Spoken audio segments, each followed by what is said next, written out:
You know what most cruisers do the second they start planning their trip? They scroll right past inside cabins without even considering them. No windows, no natural light, no ocean view. It sounds like a nightmare, right?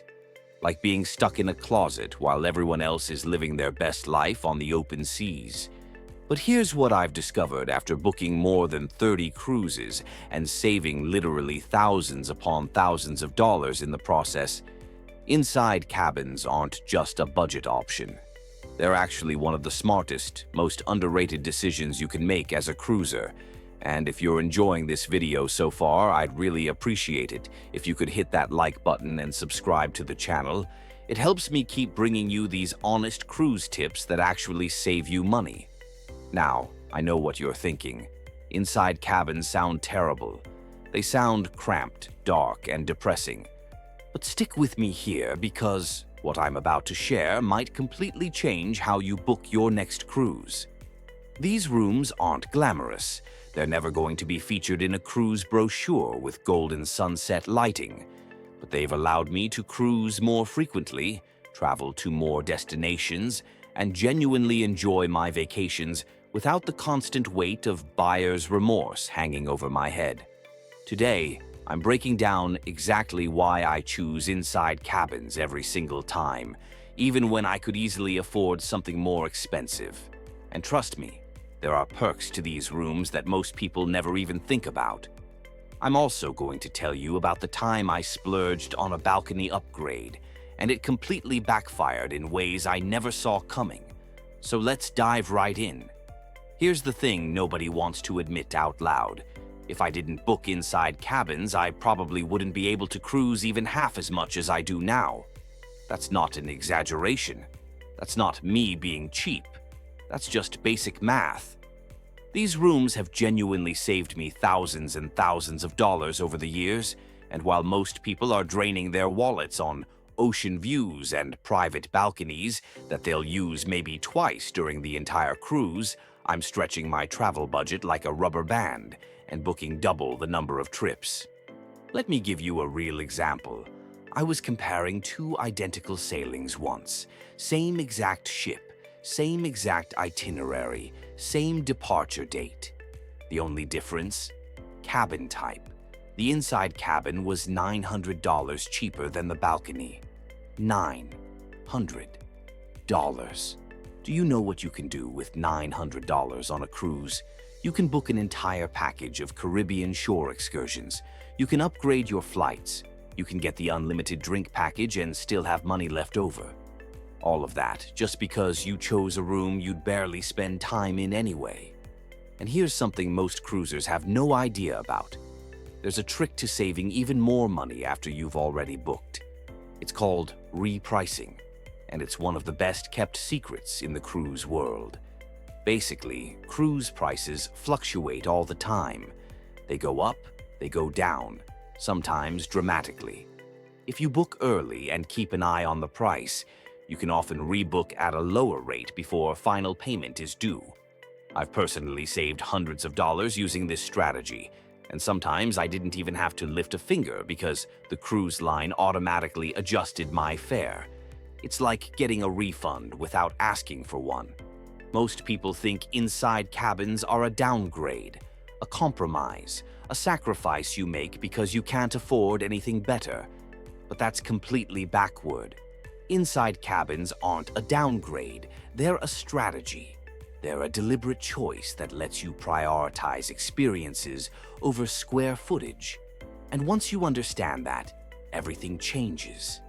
Now, this is going to sound completely counterintuitive, but inside cabins are hands down some of the quietest, most peaceful places on the entire ship. Yeah, those tiny rooms that everyone says feel like sleeping in a cardboard box. They're actually the only spots where you can truly escape the chaos and noise of cruise life. Let me tell you a story. On one cruise, I thought I'd try something different. I booked a promenade view cabin, one of those interior-facing rooms with a window that looks out over the ship's main walking area. It sounded fun. It sounded interesting. It sounded like a great way to people watch from the comfort of my own room. But the reality? Absolute disaster. By midnight, there was karaoke blasting through the walls. Kids were running up and down the promenade, screaming at the top of their lungs. Glasses were clinking at the bar directly below us. The hallway lights outside our window never, ever dimmed. It felt like trying to sleep in the middle of Times Square. We barely got 3 hours of rest that entire night. The next cruise, I went straight back to my usual inside cabin. No windows, no noise, no distractions, no midnight karaoke seeping through the... Here's something that genuinely surprised me. Inside cabins, the absolute cheapest rooms on the entire ship, actually give you the best sleep you'll ever have on vacation. And it's not in spite of having no balcony or window, it's because of it. No natural light, no ocean view, no sunrise. And that's exactly what makes them so perfect. Let me tell you about a cruise where I stayed in a balcony cabin. Beautiful room, stunning ocean view, the kind of setup you see in cruise commercials. But every single morning, without fail, the sun came bursting through those curtains at 6 o'clock in the morning like a laser beam pointed directly at my face. Even with the curtains closed, light still leaked through. I couldn't sleep in even when I desperately wanted to. I was on vacation, but I felt like I was being woken up by an alarm clock made of pure sunlight. The very next cruise, I went back to my trusty inside cabin, and it was like flipping a switch. I slept 9 hours straight. No alarms, no light leaks, no interruptions. Just pure, uninterrupted blackout darkness. And here's the thing most people completely overlook. It doesn't matter what time of day it is in an inside cabin. It could be 3 in the afternoon or 3 in the morning. Your body has no idea. As far as your brain is concerned, it's always the middle of the night. That means you can take instant naps whenever you want. You get deeper, more restorative sleep. You wake up with more energy to actually enjoy your vacation. And on port-heavy cruises where you're waking up at dawn and walking 10,000 steps a day exploring new cities, that kind of rest is absolutely everything. You didn't pay all that money to go on vacation just to wake up exhausted every morning. You came to feel recharged. You came to feel amazing. And ironically, the room that helps you do exactly that is the one most people scroll right past without a second thought. Now, I know what you're probably thinking. Inside cabins must feel cramped. They must be awkward and claustrophobic and barely livable, right? But here's the honest truth. These rooms are way more functional than most people give them credit for, and in some cases, they actually work better than bigger, more expensive cabins. Let me explain. On one of my very first cruises, I was genuinely nervous about booking an inside room. I kept imagining myself bumping into furniture every time I turned around. I pictured having nowhere to put my suitcase, no space to move around, basically sleeping in a glorified closet floating in the middle of the ocean. But when I actually walked into that cabin, I was completely shocked. Everything had a designated place. The closet was full-sized with plenty of hanging space. The bed was surprisingly huge and comfortable. Even the nightstands had multiple drawers for storage.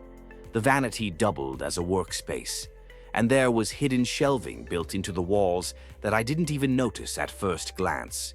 It was like stepping into a tiny, perfectly engineered spaceship. Compact, yes, but efficient, thoughtful, and way, way more comfortable than I ever expected. And here's what the cruise lines will never tell you outright. They know these rooms are small. They're fully aware of the space limitations. So they've designed them down to the last centimeter to make the most of every single inch. You're not just getting a cheaper cabin. You're getting a space that's been carefully optimized by designers who understand how real travelers actually use their rooms. So, unless you're planning to spend your entire cruise hanging out in your cabin all day, which, let's be completely honest, you won't be, you're not going to feel like you're missing anything. In fact, Once you settle in, you might start wondering why you ever paid more for extra space you never actually used. Let's talk about something nobody discusses when it comes to cruise cabins: the psychology of expensive purchases. Have you ever bought something really pricey and then felt this weird obligation to use it constantly just to convince yourself it was worth the money? That's exactly what happened to me when I booked my first suite on a cruise. The room was absolutely gorgeous. It had a massive private balcony, a comfortable couch, premium amenities, and even extra perks like priority check-in and complimentary room service. But something strange happened about halfway through the cruise. I started stressing out about whether I was using the room enough. Should I be spending more time on my balcony? Should I skip this onboard show and just relax in my suite to get my money's worth? Should I stay in the cabin longer to justify what I paid? All of a sudden, I wasn't thinking about what I actually wanted to do on my vacation. I was thinking about what I felt I should do to make the expensive room feel worth it. My decisions weren't based on fun anymore. They were based on guilt. Now, compare that entire experience to cruising in an inside. Every show, every activity, every port excursion, and stay out until late-night karaoke without once thinking, should I be in my room right now? Sometimes the best value isn't about getting more features or more space. It's about giving yourself the freedom to enjoy everything else without mental strings attached. Now, here's something wild. What if I told you that some inside cabins actually have a view, even though there's technically no window at all? I know it sounds impossible, but it's real. And it's actually kind of genius. On some of the newer ships, you can book an inside cabin with something called a virtual balcony. It's basically a massive floor-to-ceiling high-definition screen that shows you the exact live view from outside the ship in real time. You can watch the waves rolling. You can see the sunrise. You can even watch the ship pull into port. Everything you'd see from a real balcony, just displayed on a screen. The first time I stayed in one of these rooms, I walked in and legitimately thought I had been given the wrong cabin, because it actually felt like I was in a balcony room, even though I had paid inside cabin prices. The screen was so large and so clear that it created this incredible illusion of space and openness. And some cruise lines have taken this concept even further. Norwegian, for example, has introduced solo cabins designed specifically for single travelers, and many of them come with built-in virtual windows. They're surprisingly cozy, and they completely eliminate that boxed-in feeling. Now, does it feel exactly the same as having a real balcony? Of course not. You can't step outside. You can't smell the salty ocean air or feel the wind on your face. But it gives you the illusion of space and connection to the outside world. And sometimes, that's all you really need to make a small room feel significantly bigger. It's like cruise ship magic, using technology to transform a basic cabin into something that feels special. And if you've ever worried about feeling trapped or claustrophobic in an inside cabin, this feature just might be the thing that completely changes your mind and makes you feel comfortable booking one. Let me tell you about the time I upgraded to a balcony cabin and immediately, deeply regretted it. We were cruising around Iceland, one of the most visually stunning destinations on the planet. Glaciers, fjords, dramatic coastlines, absolutely breathtaking scenery everywhere you looked. I thought to myself, you know what? I deserve this. I'm going to splurge. So I paid an extra $300 for a balcony cabin, thinking I'd spend every single morning out there sipping coffee and soaking in the incredible views. But the absolute second we set sail, I knew I had made a terrible mistake. Our neighbors, and I'm trying to be polite here, they clearly didn't care about the cruise line's no smoking policy, and they definitely didn't care that marijuana is completely banned on board. They were out on their balcony lighting up constantly, morning, noon, and night. Every single time I stepped outside to enjoy the view I had paid extra for, It hit me like a physical wall. Not fresh ocean breeze, not clean Arctic air, just thick, overwhelming smoke. All day, every day. We reported it to guest services. The cruise line handled it professionally and tried to address the situation. But for those first few crucial days of the cruise, my expensive upgrade was completely and utterly wasted. I couldn't use my balcony. I couldn't enjoy the view. I felt trapped and frustrated. And that's when the realization hit me like a ton of bricks. Inside cabins don't have this problem at all. No balconies means no smoke drifting in from neighboring cabins. No awkward eye contact through glass dividers.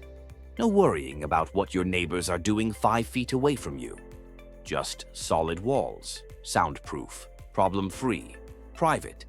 Inside cabins might be small, but they come with genuine peace of mind. And that's something you can't always buy, even if you're willing to pay extra to upgrade. And if you think that's the only hidden downside of balcony cabins, trust me, there are plenty more I could tell you about. All right, now that you've seen all the perks and advantages, let's talk about you specifically. Because the real question isn't whether inside cabins are objectively good. It's whether they're right for your particular cruise style and priorities. So let me break this down in a practical way. If you're cruising on a budget, and I mean genuinely trying to stretch every single dollar as far as it can possibly go, this is the easiest win of your entire vacation. Skip the balcony without guilt. Book the inside cabin with confidence. And use all that extra cash for shore excursions, specialty dining, drink packages, spa treatments, or even booking another cruise later in the year. If your itinerary is port-intensive, meaning you're off the ship exploring nearly every single day, why? Why on earth would you pay more for a view you're literally never going to be in the room to enjoy? Now, let's flip that around. If you're sailing through Alaska, Iceland, the Norwegian fjords, or any other destination where the scenery is literally the main experience, then yes, a balcony might genuinely be worth the extra investment. Waking up to glaciers calving into the ocean or watching the northern lights from your private balcony, that's truly once-in-a-lifetime stuff that you can't replicate anywhere else. And here's another important consideration. If you're the type of traveler who genuinely values slow mornings, private downtime, room service in your bathrobe, and having a personal outdoor space to decompress, then you might authentically enjoy the space and vibe that comes with a balcony or suite. But if you're like me, the kind of cruiser who wants to explore every single deck, attend every show, try every activity, eat at every restaurant, and squeeze every possible ounce of adventure and fun out of the trip, then you don't need a balcony. You don't need a suite. What you actually need is a charging station for your phone, a hot shower, and a comfortable place to crash at the end of a long day. That's it. You don't need your cabin to be a destination unto itself because the ship and the journey already are. The entire cruise experience is your destination, and if that philosophy resonates with you, if that sounds like how you approach travel, then an inside cabin just makes perfect sense. That's exactly why I almost always stay in an inside cabin. And honestly, maybe you should too. Let me know down in the comments what kind of cabin you usually book and why you prefer it. I genuinely love to hear about your experiences and what works best for your travel style. And if you found this video helpful or entertaining, please don't forget to smash that like button, subscribe to the channel if you haven't already, and tap the notification bell so you never miss a new tip or trick that could save you money and stress on your next cruise. Thanks so much for watching and happy cruising.